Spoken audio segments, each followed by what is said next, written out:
Être honnête à propos de nos besoins et de nos désirs, et lui demander de les satisfaire de manière juste peut transformer même les rêves sexuels en voie de croissance spirituelle et d'abandon. Les experts du sommeil peuvent nous donner des détails physiques sur notre cerveau lorsque nous rêvons, mais il n'existe pas de consensus fiable sur les raisons pour lesquelles nous rêvons comme nous le faisons ou sur ce qui déclenche certains sujets. Les rêves sont la façon dont le cerveau traite les données et les événements, mais il le fait souvent de manière aléatoire et ridicule. Comme les boules dans une cage de bingo, les scènes, les personnes, les couleurs et les émotions rebondissent ensemble pour former des histoires détaillées qui n'ont guère de sens au réveil. Certaines de ces histoires impliquent des actes sexuels auxquels le rêveur ne se livrerait jamais éveillé. Ce genre de rêve peut provoquer des sentiments de culpabilité et de honte, même si aucune action n'a été entreprise.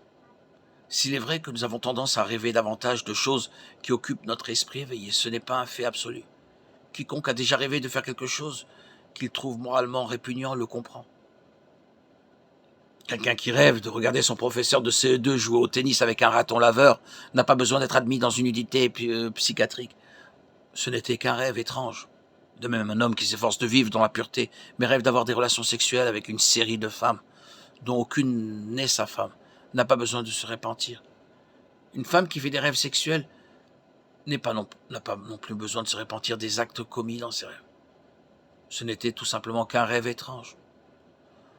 Cependant, si ces rêves sexuels étaient le produit de pensées lascives pendant la journée, alors le repentir peut être de mise. Si les rêves sexuels deviennent agréables et recherchés, il est temps de revoir les paroles de Jésus sur la luxure.